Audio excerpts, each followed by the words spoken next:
Did you find that uncomfortable? Perhaps you wrote disabled or wheelchair user. You may have non-verbal written down. You are right. But,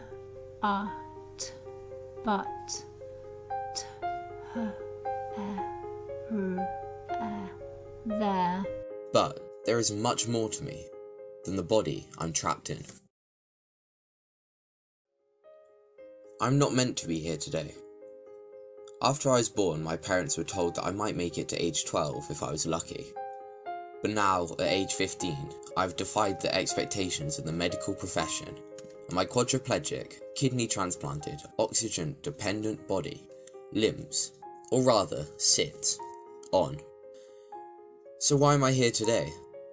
The short answer is to share some of my story, and in doing so, to encourage you in your mission as roof breakers. The long answer is prayer. Without lots and lots and lots of prayer from people I know and even people I've never met, I wouldn't be here today. When my mother was 36 weeks pregnant with me, she was in a car accident and I started to lose blood and oxygen. My body began to shut down, my brain never recovered, so I ended up with cerebral palsy.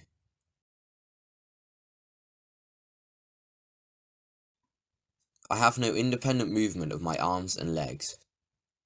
Over time, the spasms caused by the brain damage have given me scoliosis of the spine. My kidneys never recovered from the initial trauma either. I spent most of the first 3 years of my life in and out of hospital on dialysis. Just before my 4th birthday, I received a kidney transplant which changed my life dramatically.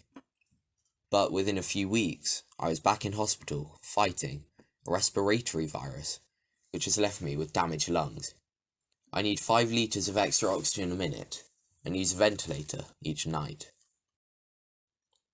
Of all my diagnoses, it is being unable to speak that has had the most profound impact on my life. I wrote every word of this presentation. The voice you hear is not mine. It is my friend, Alaric's. This board that has changed my life is actually really simple. If I wanted to say the word hi, I would look at the grid the H is in. Because the H is highlighted in green, I would then look at the green square above it. My communication partner would then sound out H. Next, I'd look at the grid the I is in, and as that letter is highlighted in red, I would look at the red square. My communication partner would say hi, and to confirm that they've got it right, I would then look at the tick box. But I have not always been able to communicate in this way. When I started school, my communication was limited to smiling and frowning. Based on my outward appearances and with little ability to communicate, I was given the label profound and multiple learning disabilities. This label defined the education I was given, because with a profound and multiple learning disability, it was obvious, as far as the professionals were concerned, that I would never learn to read or write. So at school, I was not taught literacy.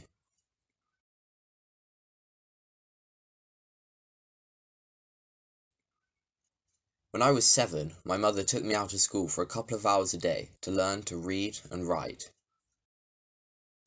Shortly before my 9th birthday, I had learnt enough to spell out everything I wanted to write. It took my mother a few days to work out I could also now spell out everything I wanted to say. One of the first questions my family asked me was whether I knew Jesus. As the son of a vicar, this was an unusual question, given I had been proving to everyone over the year before that I didn't have a learning disability. For as long as I can remember, we had read Bible stories at home and prayed. But my parents were not prepared for my answer that day. This was my chance to tell them about my time in Jesus' garden. When I was very ill, in intensive care with a respiratory virus, I went to Jesus' garden, a place beyond description where I'd climb trees and run about in an uninhibited body. This experience changed my view of death, and I longed to go back forever. But in the meantime, I've been given a job to do. How many other children are there with experiences of Jesus and no voice to share them? Have we got ears to hear of their faith? What could they teach us? For the children who don't get a literacy education due to their label, I campaign for them through my charity, Teach Us Too. If there's one thing which is annoying as a non-verbal person, it's when people assume that because we don't speak, we are just the same as pre-verbal toddlers. People approaching me with high voices, speaking slower than usual, and obviously not expecting me to understand as they then talk over me to a carer or parent. When I read about Jesus' interactions with people, he is always very careful to communicate with the people he is healing in a way that is respecting of them. For the deaf and mute man in Mark 7, Jesus leads him away from the crowd and demonstrates a healing for him by putting his fingers in his ears and spitting on his tongue.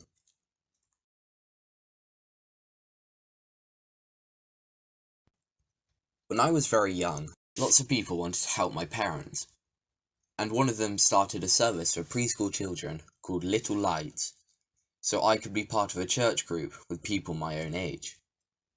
It was a wonderful example of inclusive preschool worship with songs and interactive Bible stories. Although lots of people asked my parents if they could help, not many liked the answer. Please come and hold the baby. I was an unhappy, unwell baby. But one person did come to the house to cuddle me. In time, she started to take me out for walks, and as I got older, she would take me in my wheelchair to visit all of the lonely people in our town.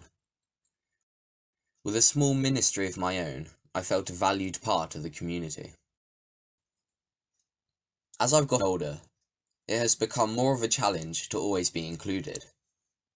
For example, my wheelchair often only fitted near the back of churches with pews, which made it harder to see the action at the front. Often I would end up out of my chair and further forward on my mother's knees.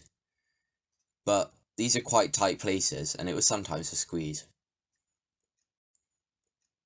The Disability Discrimination Act 2005 required churches to change their buildings and make them accessible, so I've not had issues getting into our rural churches, but the position of where the wheelchair space is says a lot about how welcome and included people can feel. Jesus reached out to those on the edge of society, the lepers, the beggars, the blind men by the side of the road, and often they would end up as part of his group. As a church community, we need to show another way from the norms of society. In my present church, in a nearby town, the wheelchair pew is in the middle of the building and double the width. It's great to be included in the heart of the worshipping community. Ponder on this question for a minute. What is true inclusion?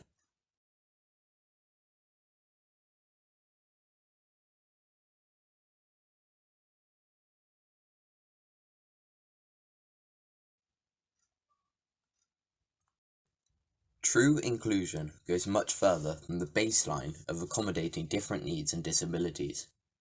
True inclusion values every person as a member of the body of Christ, where disabled people are recognised as having gifts to bring to the community. When we are valued for what we bring, it's amazing the ways it can be found to include us. In March of 2020, a week before the country went into lockdown, I started shielding and I could not attend my youth group. With just 1 day's notice, my youth group leader rigged up her phone and I joined on a WhatsApp call. By her own admission, the youth worker is not a technology whiz, but they couldn't imagine leaving me out so I joined the Bible study and people chatted to me afterwards like normal. For Bible studies and small groups, it really helps me to have the questions in advance so that I can share them in the group and listen to everyone else's ideas rather than spend my time typing. Then I can type and join the conversation about ideas at the time. Leaders sharing their plan makes all the difference for me. When it comes to services led by the youth group, I usually write a poem with Alaric, which he reads out for both of us. In everything I do with my church youth group, I'm not presented with the plan and asked how I want to fit in. Instead, my youth worker plans with me in mind and already has ideas about how I can fit in.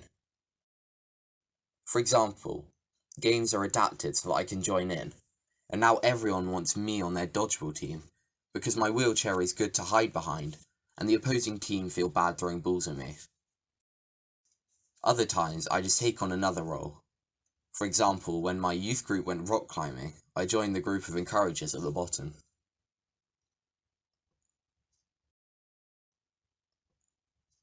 What has made my inclusion in church successful?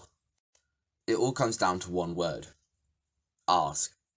Ask what helps. Ask how someone wants to be included. Ask what gifts they have to bring to the church. When Jesus met people, he never assumed he knew what they wanted. Having healed one blind person, he didn't meet the next one and just heal them because that's what blind people want. Instead, he asked each person, "What can I do for you?" So our ambition is to make the church visibly welcoming to everyone, disabled or not, and that's grounded in our relationship with those people. What works for one person won't be the same for someone else, and what helps one day won't always help the next. Throughout my life, one attitude which has made the biggest difference is the ability to think out of the box. And one of my all-time favourite stories is of the four friends who thought out of the box and unroofed the roof. As you go out to break down the barriers and model a church where each member is valued for the contribution they bring, I leave you with my poem, Thinking Out of the Box. Thinking out of the box. You can't include me, so don't ever pretend my contribution is valuable and that society is richer in diversity, because I know my disability is awkward to accommodate. It is too much trouble. I bring nothing but hassle. I won't believe a can-do attitude can change anything. This is a reverse poem. I will now read it from the bottom line up. A can-do attitude can change anything. I won't believe I bring nothing but hassle. It is too much trouble. My disability is awkward to accommodate. Because I know society is richer in diversity and that my contribution is valuable. So don't ever pretend that you can't include me.